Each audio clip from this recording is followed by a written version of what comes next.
Welcome back to the show. Dana and I are back for another episode, and we are giggling like little Oh my God. because Funny, yeah. yeah, we really want to talk today about how do we intentionally schedule downtime so that we can recharge our batteries and not feel like frazzled, frenetic, frayed nerves, like how do we do that? And so Dana and I, in our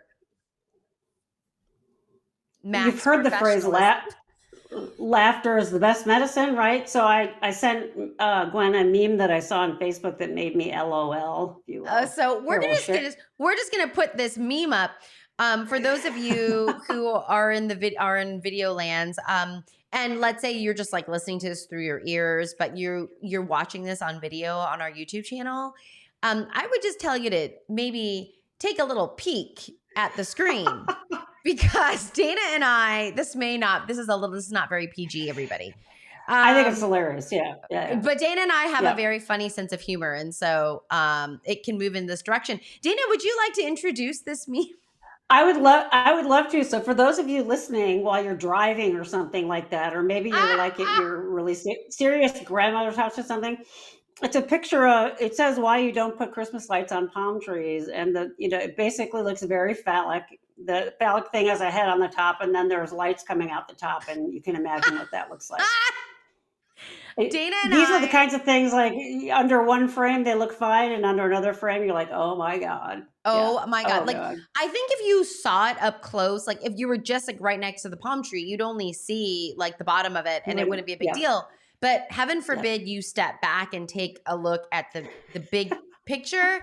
This is absolutely hilarious. And Dana and I could not stop laughing. And so anyway, for those of you, you're welcome. Okay, I'll go back. Laughter has been proven to be one of the best stress reducers. That laughter and crying have very similar muscle mechanisms and everything. So laugh away. It's good for you. Yeah, it's almost cathartic, that idea of cathartic and discharge and getting it out of your system. But, Dana and I, we often, and just in our last episode, we were talking about highly sensitive people and the range of, and the diversity, if you will, of neurological wiring.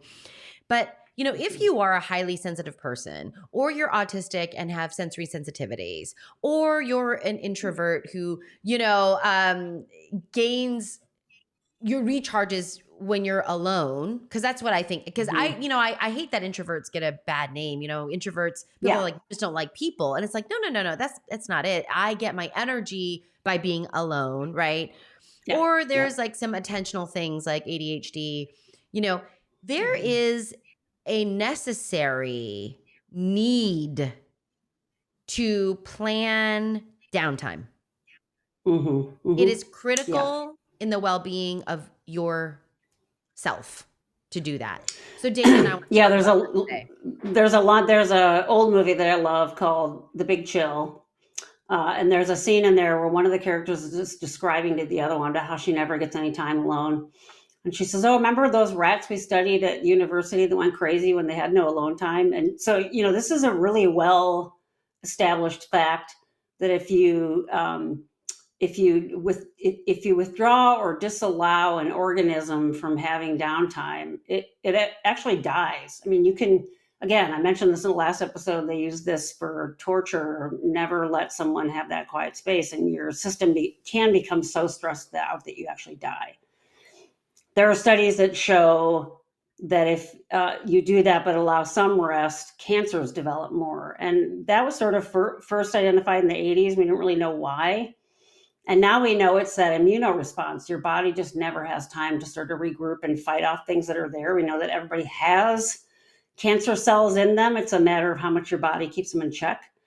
So that being under constant stress and never having that rest makes a huge difference, right? How do you have downtime? How do you plan for that? What does that look like? It's different for everybody, and it may be even be different for you depending on the time of day, or something that used to work for you doesn't work. It may be that watching silly movies all day works for you, whereas someone else that feels too stimulated and they need to go walk in the woods or something like that. This is one of the first things that I have almost all my clients focus on, and other therapists will use, the phrase self-care. For those of you who can't see me, I'm doing these little quotation marks because there's a lot of negativity, I think, in our culture that comes along with that. But it really is, what are these things that you can do that you can literally feel yourself finally starting to take a full breath, and you can literally feel your body kind of relaxing. We can live in that state of constant tension. And can you find a way that you can let that go? Different for everybody. Some people, this will be an active thing. Like for me, I start out every day riding my bike to nowhere in my basement for half an hour. And it sort of sets me off the right way. Days that I can't do that, like if I'm traveling or something, I can really feel a difference. So it's nice to experiment with something and then see if you notice a difference so that you have that. If you're extroverted, maybe it's okay to spend some time with another person, that is recharging for you, particularly if you're introverted or that highly sensitive, like we were talking about in the last episode. Probably something solitary or at least quiet is going to be the deal. And I tell folks, what would you be doing right now if you didn't have to worry about another person in the room, right? Because it's so easy for us to say, well, what do you want to have for dinner? Or what movie do you want to watch? And there's a sort of playing back and forth between, trying to have a socially cool experience, make sure both people want to watch. But if you truly were alone, you could do anything you want, what would it be? And that layer of taking out consideration of somebody else really helps folks and lets them really purely think about what they need, right? What would they be doing? Oh, it would be walking my dog or taking a bath or eating ice cream or, whatever it is for you. For me, lately, I do scroll through TikTok, but it's all dogs and horses. And for me, it's just like, animals, right? So you have to find something that's easily accessible for you, that's achievable, right? I had a person I worked with years ago who was a high power exec, and I said, well, what do you do for that downtime? Well, I go on vacation once in a while. I'm like, yeah, but that's like 2 weeks once a year. She's like, yeah, it works. I'm like, yeah, I don't think so. Yeah, and then she ended up having a heart attack. So, her body's like forcing her. So what kinds of things come to mind for you that you would do that you enjoy if you didn't have to worry about another human there? Doesn't mean you can't do it with another human there, but what's sort of like your pure being? What would be something you'd really want to do? Does that make sense?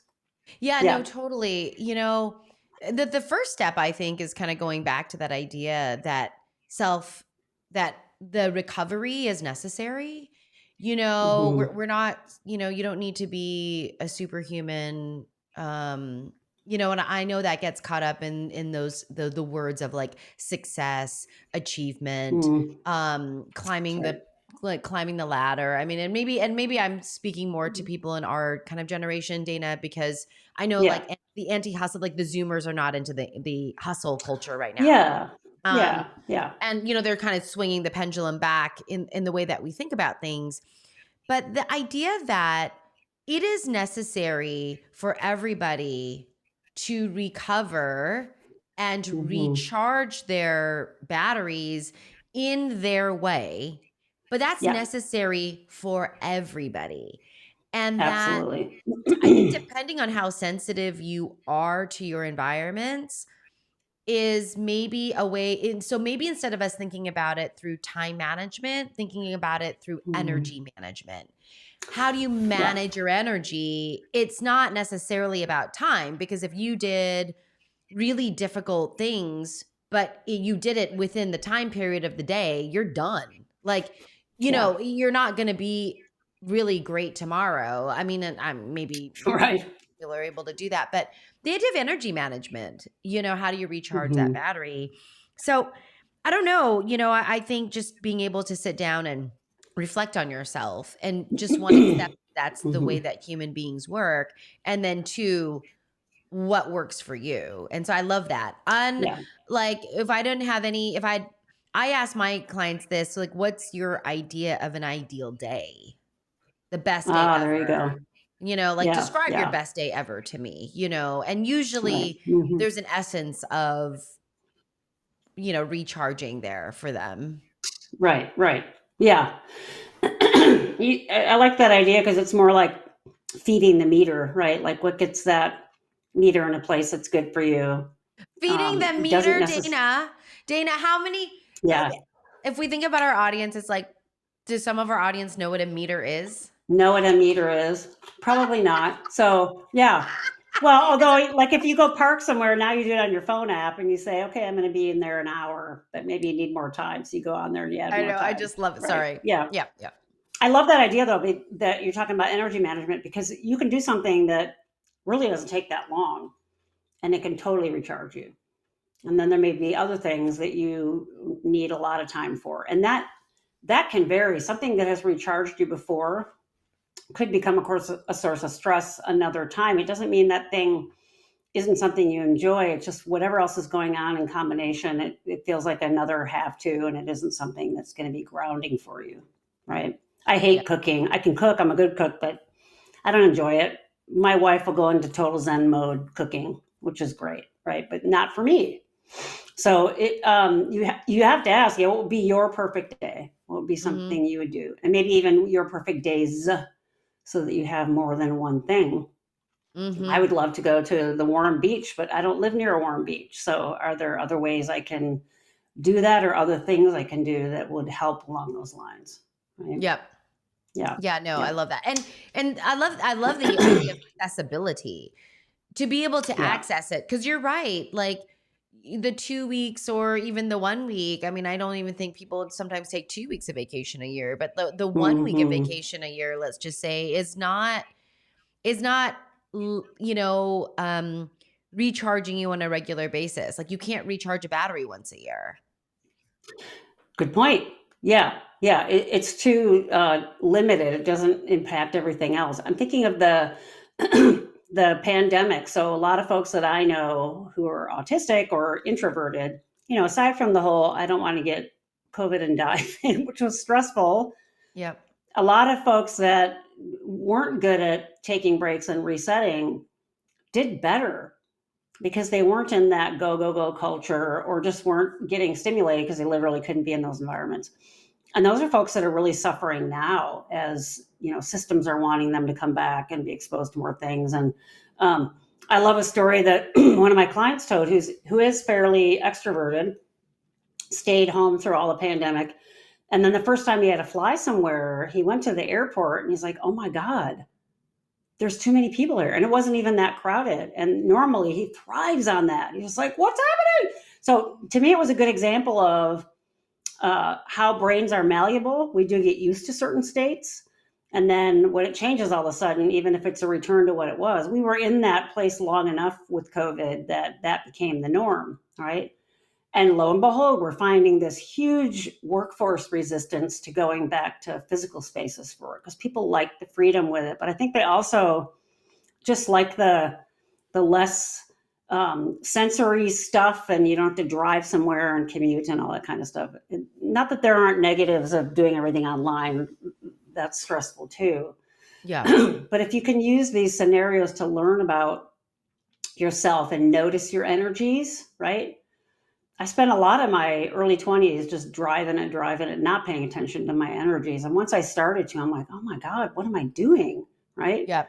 To the Yep. point where when I went through grad school, I was one of the happier people because I did work on work-life balance and I didn't do nothing but study. I had to manage my schedule to be able to do that, but it was so important to be able to do those other things and have that life in the meantime, right?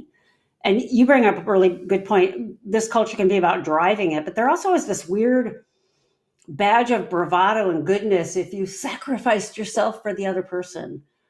What's really the point if you're dead or if you're miserable, right? this is the put the oxygen on yourself before you put it on your kid in the airplane thing, because if you don't, you're both going to die. It's so hard to do. I mean, we talk about it like it's just this easy thing to achieve, and then you have to deal with the systems you're in. If you're a parent and you have little kids, it's very hard to do that. We understand that. So find ways that you can do little blips of that, work it out with your partner to get downtime, or if you're a single parent, figure out things you can do with your kids that are more quiet or that you can all thrive from. You have to be creative, Yeah, and I do think it's like put it in your routine, like schedule it. Yep.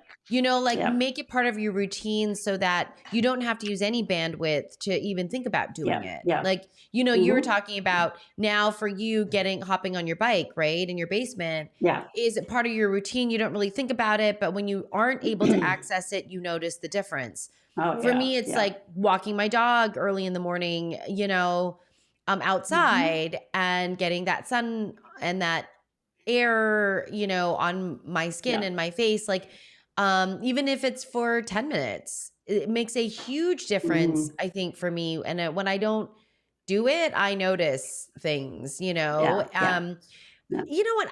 I think we're just, humans are kind of bad at thinking or judging, predicting things. Like we know when we experience it. So kind of that idea that with your client, right? Like I was always flying and always traveling and I thrived on that. And then I couldn't do it. Right. And so now I have a different experience. Now I re-experience it and it challenges our predictions. And I just think, this is also a good example of like, try it, because the experience will be very, very educational, more educational, insightful. I think that drives the most insight than what you think about. Right. Exactly. Oh, yeah, exactly.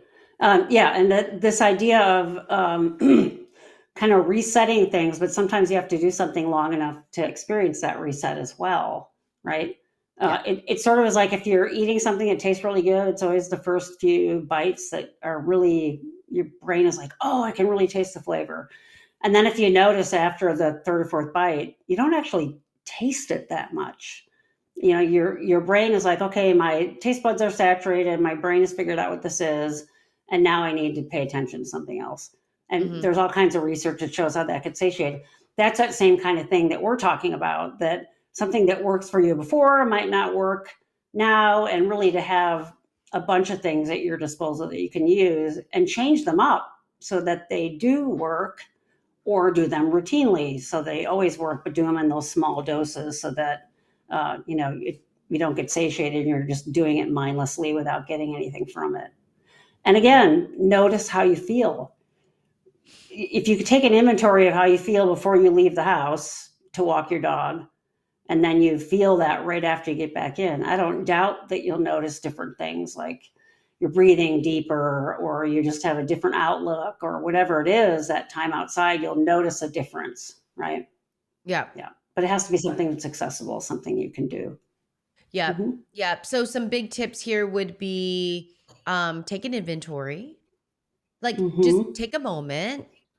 If you want to write it down, or like whatever the way in which you can harness your attention on it, right? Do an inventory for yourself. What would my best days look like? What would I be doing? Where would I be? What's my context? These types of thing. Right. I love that you brought up like temperature, like warm beach, right? Like and then there's sound and smell to that. There's like a bunch of layers. There's so many layers to that. Yeah. To do that, and then to ask yourself, would I be able to, or how can I put in one of these into my daily routine? Right? How, and then just experiment with it for a week. Yeah. See how you feel. And see how you feel. I think the big idea here for Dana and I is the encouragement to take a moment, the encouragement, to recharge, to get some downtime daily. Yeah. And if you are watching this during the holidays and you're having to go with family, and, we've all been there where you're like literally trapped somewhere. go out and go for a walk. If you have a car, say I'm going to go to the store and get something, just so you literally get that period of time alone. And you really will notice how different you are when you just are literally not with another human. That might be your thing, like, I can finally relax. Sometimes a favorite food or anything, and again, figure out your repertoire. You shouldn't have just one or two things in that bag. You should have all kinds of things that you can use no matter what setting you're in, because you can access them, right? Yep. Yeah. They need to be absolutely. accessible. Need to be accessible. Yep. Yeah. Maybe even something that you could do in 5 minutes. That's immediately something you can access in 5 minutes. Like how would that look? So just the importance of that, especially, I think you're right. During this time, if you're listening to this in sequence of when this gets published, we are like smack in the middle of December, right? So lots of things are happening. So take care of yourself and be around for a while. Don't have a heart attack. We don't want you to do that. Please don't. Yeah. Wow. All right. And if you guys feel so inclined, write in the comments what some of your go-tos are. How do you recharge, relax? Maybe if you share some of the ways you do, it might give other people some ideas that they didn't think about, so that would be great. And if you like what we're doing, we would appreciate a like on our channel. That would be so helpful for us. And that's a really good way to support the work that Dana and I do and in building this community. So thank you. Take care. Everyone. Yeah. Bye, everyone. Be well.